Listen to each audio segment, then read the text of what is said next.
It's middle of June, getting ready to set up the new Elite Synergy that we got this spring. It's the first Elite that I've owned, and I'm pretty excited to shoot it. It's supposed to be the most shootable bull in the world, so we're going to find out tonight. Mike and I kind of wanted to do a segment here showing the beginning to the end of how we set up our bows, and then shoot the bow and hopefully kill something with it this fall.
I'm pretty sure it's a yes, it is. Oh my God, he's giant. The shot looked good.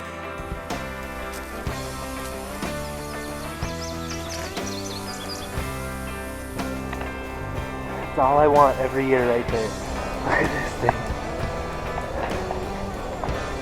What do you think of that? That is huge. Bam! Perfect. Came right in.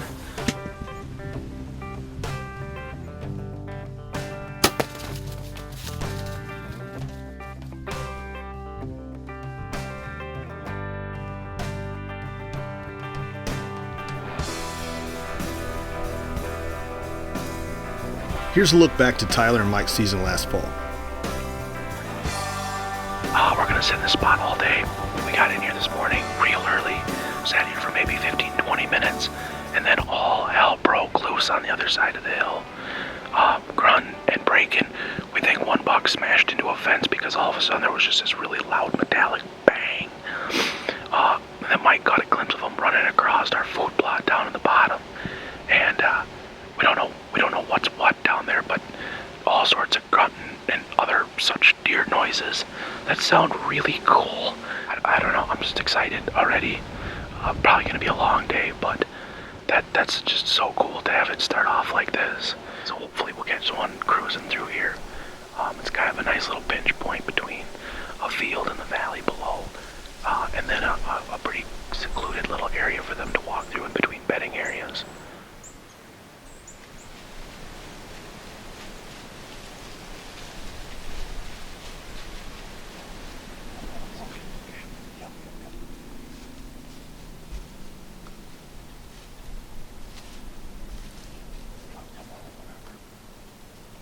Yep.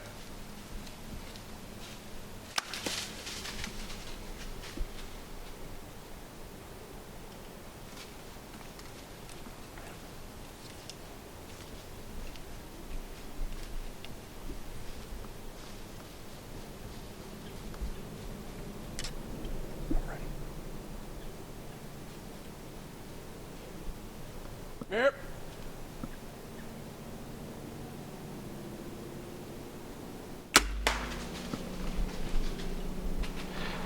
I don't know what buck that was. It was just a big 8. I think it was just a really big 8. Dude, I'm gonna puke. I cannot believe that just happened. How did that just happen? I was literally just in La La Land.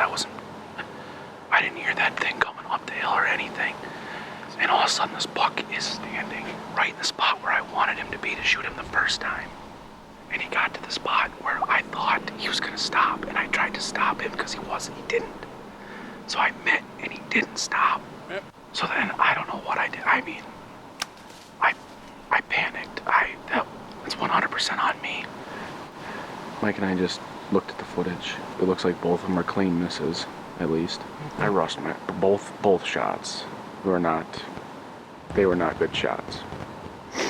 I don't know. I guess it's been 5 years since I've had a buck of that caliber anywhere near me, and I panicked like a 12-year-old girl would at a Justin Bieber concert. It should have just been some nature footage is what it should have been. I shouldn't have even drawn on that deer. But I tend to get a little excited, which I really need to work on. If that would have been the trifecta buck or bucky, and I'd have pulled something like that and wounded him and never found him because of jitters of what I just did, I wouldn't be able to live with myself.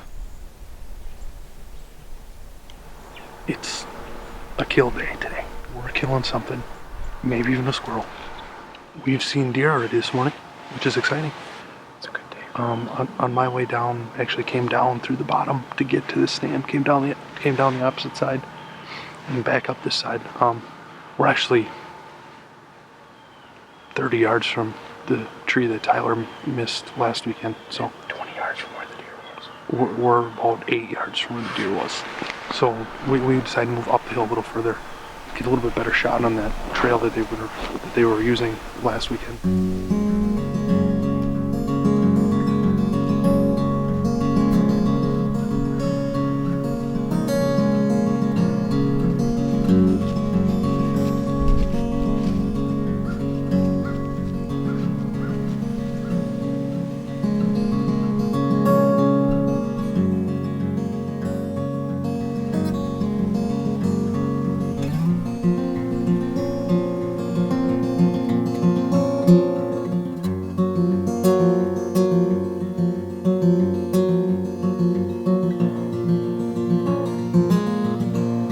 Saw a doe and 2 fawns walk the fence line 100 yards above us here. When they got to where we crossed the fence, I think they were going to try to cross the fence there actually. They didn't like it too much. They could smell that we walked in. But we're sitting here hoping there's still some bucks moving. We got doe bedding on this whole hillside, so if there's a buck that's cruising around looking for one last bit of loving, hopefully comes cruising past us. We're gonna sit here. Hopefully one of the big ones we got on camera, trifecta, he's number 1 on the hit list. We got a couple other ones, bucky, bow, he's a wide 8. Yeah, so we've got a few deer running around that we'd like to send an arrow flying at, so hopefully one of them shows up tonight.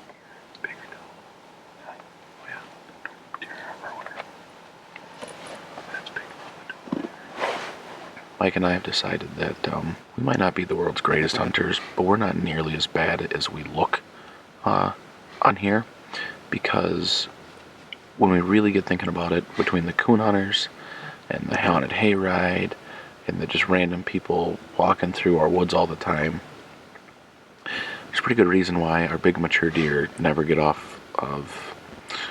onto their feet until 2 o'clock in the morning.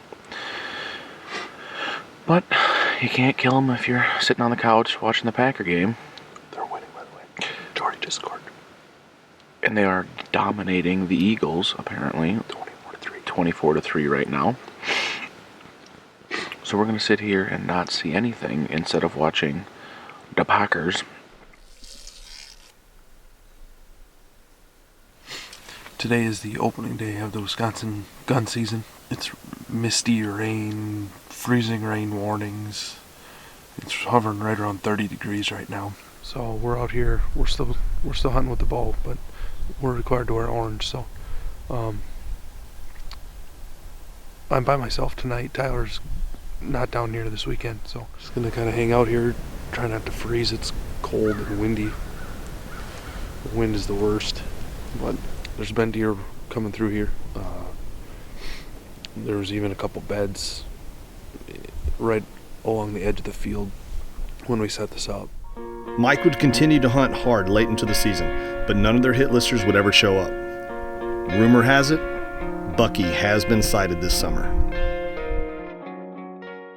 The Wicked Ultralight concept isn't a new one. There have been several removable head style pole saws built over the years for good reason.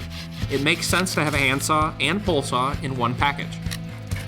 The ultralight is what it says, incredibly light, and yet has the control and ease to cut like a professional grade pole saw.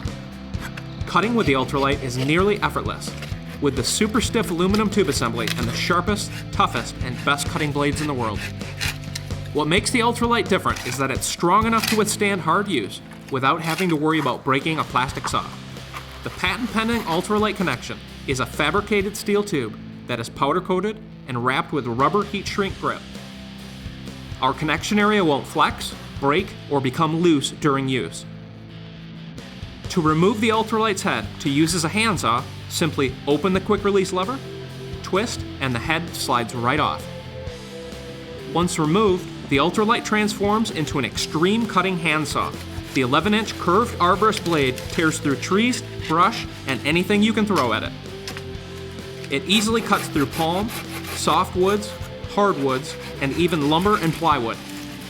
The Wicked Ultralight makes an excellent pole saw for hunters, homeowners, farmers and ranchers, arborists, and even professional landscape use.